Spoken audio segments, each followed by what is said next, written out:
അനുമോൾ എന്ന് പറഞ്ഞൊരു കണ്ടസ്റ്റന്റ് അവിടെ ഉണ്ടായിരുന്നു. മേക്കപ്പ് ചെയ്യുമ്പോൾ ഫ്ലെക്സിബിലിറ്റി ഒക്കെ കാണുമ്പോൾ നമുക്ക് ഉള്ളിൽ എന്തോ ഇഷ്ടമാണ്. ആ ഒരു വികാരം എന്താണെന്ന് പറഞ്ഞറിയിക്കാൻ പറ്റുന്നില്ല. ആ ഒരു സന്ദർഭത്തിൽ ഒരു കുളിർമ അല്ലെങ്കിൽ ഒരു സൗകുമാര്യം അങ്ങനത്തെ കാര്യങ്ങളൊക്കെ തോന്നാറുണ്ട്.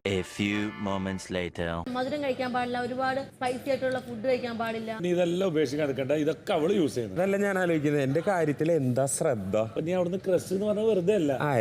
മിണ്ടാതിരിക്കും. എന്തൊരു നാണോ? ഇനി കുറച്ച് ദിവസം കൂടെ ഉള്ളൂ. എന്തൊരു നാണോ? എന്റെ ഷാനവാസേ, ഈ മേക്കപ്പ് ചെയ്യുമ്പോൾ നല്ല ഫ്ലെക്സിബിൾ ആണെന്ന് പറയുന്നു. അങ്ങനെ തന്നെ പറഞ്ഞു. ഒന്നും പറയണ്ടേ, അനിച്ചിട്ട് മിണ്ടാതിരിക്കും. ഞാനും അനിച്ചിട്ടുള്ള കാര്യമാണ് അതൊക്കെ. എന്തിനാ ഇടപെടണം? നിങ്ങൾ വേറെ സുഹൃത്തല്ലേ? അപ്പുറം ഒന്നുമില്ലല്ലോ. ഞാനൊരു റിപ്പോർട്ടർ. അപ്പുറം ഞങ്ങൾ തമ്മിലുണ്ട്. മച്ചാ പോടാ, സൈഡാ പോടാ.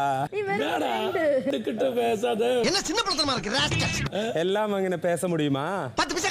ചേട്ടാ പാല് വേണോ? ചേട്ടാ കുറച്ച് കുടിക്കേട്ടാ. ചേട്ടാ ഹെൽത്ത് ഞാനും കൂടെ നോക്കേണ്ടത്. അയ്യേ അനു, നീ എന്തിനാ നിന്റെ പാല് കൊടുക്കുന്നത് അനീഷേട്ടന്?